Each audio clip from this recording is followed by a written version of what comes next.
News speaker channel में आप सभी का स्वागत। मैं स्पीकर कुन्नू गुप्ता आप सभी के समक्ष पुनः उपस्थित हुआ बक्सर के कमलदा पोखरा के पास। यहाँ पे AIYF के द्वारा साथियों के द्वारा यहाँ पे सरकार के खिलाफ धरना पे बैठे हुए हैं। चलिए जानते हैं इनकी मांग क्या है। आपकी मांग क्या है?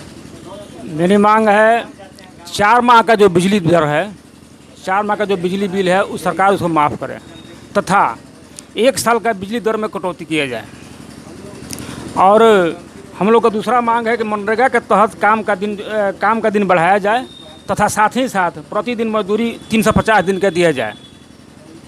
बिजली बिल में आप कितनी कटौती चाहते हैं सरकार से? बिजली बिल में 4 माह का 4 माह का। रेट में भी कटौती चाहते हैं आप? अभी रेट में कटौती मतलब थोड़ा बहुत चाहिए, सरकार को उसमें मतलब कि विचार करना चाहिए कि हम कितना कटौती कर सकते हैं। लेकिन आपका शुभ नाम? मेरा नाम रामजी सिंह है। हम और आप एक साथी की तरफ बताइए, आपकी मांग क्या है सरकार से? सबसे पहले हमारे देश में जो युद्ध का माहौल पैदा हुआ है और उसमें जो भी हमारे साथी हैं वो मारे गए हैं, उनको सच्ची श्रद्धांजलि हमारे संगठन की तरफ से, हमारे ऑल इंडिया यूथ फेडरेशन की तरफ से और तमाम अनुबंधित संगठनों की तरफ से। और सरकारी साथी सब निवेदन करेंगे सरकार से भी कि सरकार इसे किसी भी तरह से टाले या फिर उसकी जो उचित कार्रवाई है वो करे, ताकि हमारे देश का एक भी नौजवान मरना नहीं चाहिए, एक भी जवान शहीद नहीं होना चाहिए। और इसी के साथ हम लोग उनकी सच्ची श्रद्धांजलि देते हैं और उनको क्रांतिकारी अभिनंदन करते हैं। साथियों, आज जो हम लोग का पुनः कमलदा पोखरे पर धरना का आयोजन किए हैं, जिसमें हमारी मुख्य मांगें जो थी पहले भी हमारी मांगें थी और वही मांग आज भी है, और जिसमें 4 माह का बिजली दर कटौती है और साथ ही एक साल तक बिजली दर में कटौती हो या कम से कम 200 यूनिट बिजली फ्री कर दी जाए, जिससे कि हमारे जो छोटे छोटे व्यवसाय हैं, जो छोटे घरेलू परिवार हैं, उनके लिए सहायता मुहैया हो पाए। और एक सबसे बड़ी समस्या हमारे क्षेत्र में आ रही है कि जो आजकल जो दुकानदार हैं, जिनके दुकान बंद पड़े हुए हैं, जिनके दुकानदार लॉकडाउन के दौरान बंद हुए थे, उनके द्वारा किराए की वसूली को लेकर मकान मालिकों द्वारा दबाव बनाया जा रहा है। और साथियों, मैंने पहले भी कहा था कि कुछ मकान मालिक ऐसे हैं जिनका उन्हीं किराए से ही उनका परिवार चलता है, तो अतः सरकार को इसको ध्यान देना चाहिए और उनका किराया माफ़ न कर करके जितने भी मकान मालिक हैं उनको उनका किराए का जो राशि है वो सरकार दे। इससे दुकानदार को भी लाभ होगा और उन मकान मालिकों को भी लाभ होगा। तो सरकार को इसके हक़ में फैसला लेना चाहिए। साथ ही जो आरक्षण संबंधित जो बात है, आजकल आरक्षण संबंधित बातों में बहुत ज़्यादा हेर फेर किया जाता है और उसमें कोशिश की जा रही है कि संविधान के साथ छेड़छाड़ हो। इससे आम नागरिकों पर ज़्यादातर प्रभाव पड़ेगा और उससे आम जीवन यापन पर जो कमज़ोर तबका है उनके लिए बहुत सारी समस्याएं खड़ी हो सकती हैं जो पहले थी।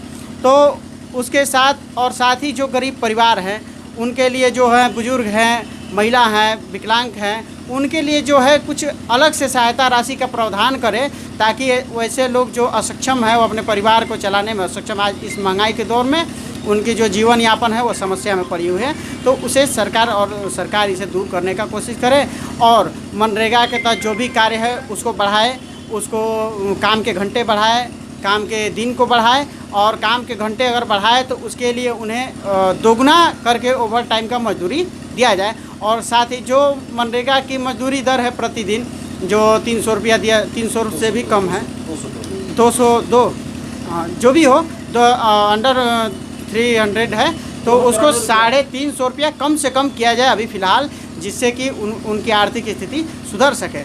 तो ये सभी हमारी मांगे हैं। तो इसके साथ हम लोग आज पुनः इस धरने पर बैठे हैं। पिछले विगत माह पुनः मैं याद दिला दूं कि हम लोग का 9 मई का, 15 मई का और 27 मई का इसी मुद्दों को लेकर के आंदोलन किया गया था, धरना प्रदर्शन का आयोजन किया गया था। अतः पूरे देशवासियों के लिए या सरकार इस पर ध्यान दे और उनकी सरकारी सुविधा भी मुहैया कराई जाए। साथ ही एक सबसे बड़ी मुद्दा है कि आज के जो सरकारी प्राइवेट जो अस्पताल हैं, तो प्राइवेट अस्पताल जो हैं वो लोगों के पास पैसा न होने के कारण उनका जो धंधा है गोरख धंधा हो चुका है। लोगों को 100 रुपये की जगह 500 रुपये लेते हैं। मजबूरी में गरीबों को इलाज कराना भी ज़रूरी है, चूँकि जान की चिंता है। तो इसको लेकर के भी सरकार को ध्यान देना चाहिए और इसके तहत जितने भी देश के प्राइवेट नर्सिंग होम हैं उन्हें सरकारी अस्पताल में बदलने का कवायद शुरू कर देनी चाहिए, जिससे आम नागरिकों को राहत हो। जैसा कि हम लोग का पहले का भी मुद्दा था कि सरकारी विद्यालय को जो जितने भी प्राइवेट विद्यालय हैं तो प्राइवेट विद्यालय को लोग सरकार बढ़ावा अगर देती है तो उससे बहुत ज़्यादा पैसे की आमदनी होती है।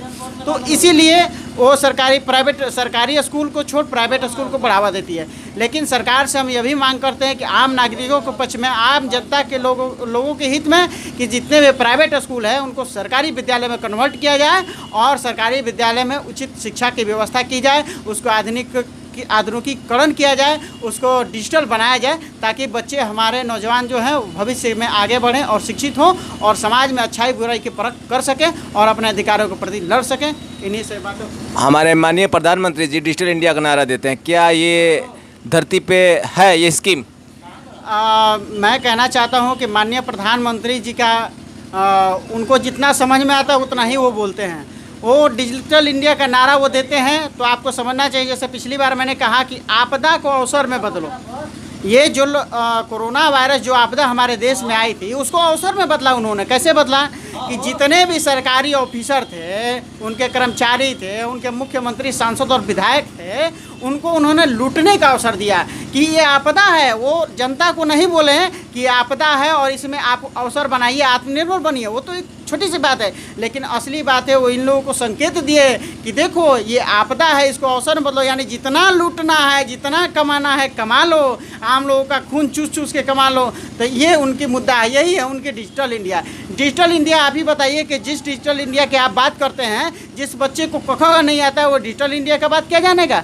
आपके पास मोबाइल ही नहीं है तो आपके लिए डिजिटल इंडिया किस काम का है। जिस गरीब परिवार के पास कंप्यूटर नहीं है, मोबाइल नहीं है, उसके लिए डिजिटल इंडिया किस काम का है। हमको सरकार बताए कि डिजिटल इंडिया कहाँ तक सक्सेस है, डिजिटल इंडिया के तहत कितने काम जल्दी हो पा रहे हैं। आज पहले जो कर्मचारी बिना कंप्यूटर और ऐसे हाथ से जो काम किया करते थे तो उसमें तो काम जल्दी हो जाता था, क्योंकि उनके पास बहाना नहीं था कि हम कैसे करें, हमारे पास ये नहीं है। लेकिन आज के समय में है प्रिंटर ख़राब है, कंप्यूटर ख़राब है, इंटरनेट नहीं है, सर्वर नहीं है, कर लोगों को दौड़ाया जाता है। हाँ, जो व्यक्ति घूस देगा उसका काम पहले होगा। यही हमारा आज का डिजिटल इंडिया बन चुका है। तो अतः सरकार के अपने लाभ के लिए ही सोच रही है। आज अगर देश में लोग चाइना का, भाजपा वाले कहते हैं कि चाइना का विरोध करें, चाइनीज सामान का बहिष्कार करें, हमें बताएं कि सरकार उन्हीं की है, मोदी जी भी उनके हैं और आज हर राज्य, हर सांसद, विधायक उनके हैं। अब ये बताइए कि किस हैसियत से उन्होंने चाइनीज कंपनी को ही हमारे देश का ठेका दिया। अभी फ़िलहाल में चाइनीज कंपनी को दिया गया है, किस आधार पे दिया। एक तरफ वो लोगों के साथ कहते हैं कि चाइनीज चीज़ों का बहिष्कार करें, देशभक्ति दिखाते हैं, और दूसरी तरफ चाइना को ही आप टीका देते हैं। यानी कि जो छोटे छोटे फ़ायदे हैं वो जनता ना करे, लेकिन बड़े बड़े फ़ायदे के लिए आप देश को बेच दें। यही इनका डिजिटल इंडिया है। ये डिजिटल इंडिया लोगों को समझने की जरूरत है कि इनका डिजिटल इंडिया क्या है। इनका एक बात बताइए कि वो जो वर्चुअल रैली इन्होंने किया था, वर्चुअल संवाद किया था, इसमें क्या था, इसके विषय में आप क्या कहना चाहेंगे? जो वर्चुअल रैली किया गया था तो वर्चुअल रैली में वो डिजिटलीकरण को दिखा रहे हैं। मैंने वही बात कहा कि डिजिटल इंडिया उसी के लिए है जिसके पास व्यवस्था है। तो एक अगर हम गांव में है तो हमारे लिए डिजिटल रैली, जो वर्चुअल रैली, वो किस काम का है, हम तो देख नहीं सकते हैं उसको।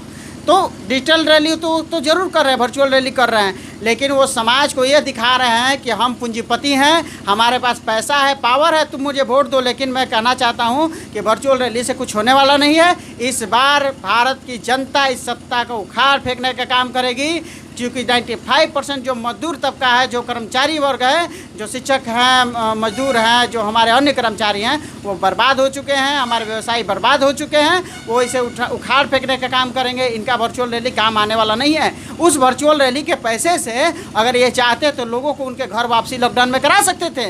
इन वर्चुअल रैली के पैसे से लोगों के लिए उचित स्वास्थ्य व्यवस्था की भी मुहैया करा सकते थे, लेकिन उन्होंने क्यों नहीं किया। उन्हें बस राजनीति करनी है, अपने सत्ता करना है। बस जहाँ चुनाव आएगा अपनी वर्चुअल रैली करेंगे, चीन का मुद्दा उठाएंगे, पाकिस्तान का मुद्दा उठाएंगे, बहुत सारे मुद्दा उठाएंगे। लेकिन जब चुनाव बीत जाते हैं तो ये सारी जो व्यवस्था है इनकी फेल हो जाती है। और यही बात कहेंगे अपनी बात को, ताकि सरकार इस पर ध्यान दे। और हमारा आंदोलन जारी रहेगा। पूरे देशवासियों के हक और अधिकार के लिए हम लड़ते रहेंगे। इनकलाब जिंदाबाद। सभी साथियों को लाल सलाम। आपका शुभ नाम? रितेश श्रीवास्तव, जिला सचिव AIYF। आप जो ये आरक्षण के मुद्दे पर बैठे हुए हैं, ये आरक्षण में क्या सरकार नज़रअंदाज कर रही है? सिर्फ आरक्षण नाम का ही आरक्षण होता भी है? देखिए, हम आज सिर्फ आरक्षण के मुद्दे पर नहीं बैठे हुए हैं। हम लोग आज पूरे भारत में, पूरे हिंदुस्तान में 8 सूत्री मांगों को लेकर बैठे हुए हैं, जिसमें एक आरक्षण से छेड़छाड़ भी है। जिस प्रकार का आरक्षण को लेकर सरकार की नीयत दिख रही है और नीतियाँ दिख रही है, उस तरह साफ स्पष्ट है कि वो आरक्षण पे एक बहुत बड़ा प्रहार करने वाली है। दूसरी बात ये बोल रहे हैं कि ये जो हमारा ऑल इंडिया यूथ फेडरेशन है, ऑल इंडिया यूथ फेडरेशन शुरू से ही लगातार संघर्ष करता आ रहा है समस्याओं को लेकर, सरकार की गलत नीतियों के खिलाफ, और जितने भी समाज में लोग हैं, जनता है, उनके अधिकारों के लिए संघर्ष करता आ रहा है। पिछले लॉकडाउन में भी हमने काफ़ी संघर्ष किया और आज भी बैठे हुए हैं। हमारा जो सबसे मेन मांग है आज कि जो प्राइवेट हॉस्पिटल में लूट हुआ है, लॉकडाउन के दौरान लूट हुआ है पीपी किट को लेकर, कोरोना टेस्ट को लेकर, जो 10,000 रुपया का डिमांड कहीं होता है, कहीं 1 लाख तक रुपया का उससे लूट हो जाता है, उसके खिलाफ आज हम लोग बैठे हैं कि उस लूट को सरकार बंद करे और साथ ही साथ प्राइवेट हॉस्पिटल जितना है उसको सरकारी करे, जितने प्राइवेट हॉस्पिटल है, क्योंकि सरकारी नहीं के कारण वो लोग लूटने में माहिर हो चुके हैं।